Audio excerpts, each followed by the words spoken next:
আসসালামু আলাইকুম সম্মানিত দর্শকবৃন্দ, এই মুহূর্তে দেশ ও প্রবাস থেকে যারা আজকে আমাদের এই ছোট্ট ভিডিওটি দেখছেন সকলকে আন্তরিক প্রীতি এবং শুভেচ্ছা জানাচ্ছি।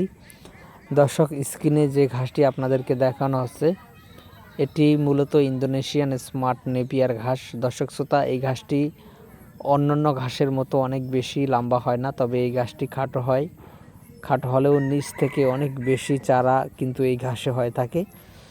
দর্শক শ্রোতা, এই স্মার্ট নেপিয়ার ঘাসটি বিশেষ করে যারা গাভী গরুর খামার যাদের রয়েছে আর যাদের ছাগল এবং গারলের খামার রয়েছে তাদের জন্য সবচেয়ে বেশি বেস্ট হয়ে থাকে। দর্শক শ্রোতা, ছাগল এবং গারল অন্য যে কোনো ঘাসের থেকে এই ঘাসটি অনেক বেশি পছন্দ করে এবং বেশি খায়।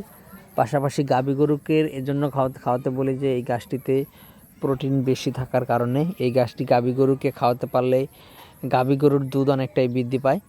তো দর্শক, ষাঁড় গরুকে আপনারা জারা ঘাস কিংবা পাকচন ঘাস খাওয়াতে পারেন, কারণ আপনার ষাঁড় গরুকে দানাদার দিতেই হবে।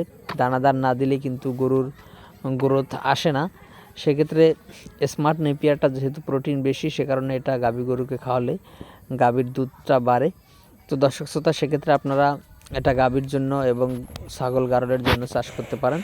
তো দর্শক, আমাদের কাছে বর্তমানে জারা one, smart Napier, Taiwan hybrid এবং জাঞ্জিবার এবং এলিফ্যান্ট হাইব্রিড, সবুজ পাকসন, লাল পাকসন ঘাসের কাটিং রয়েছে।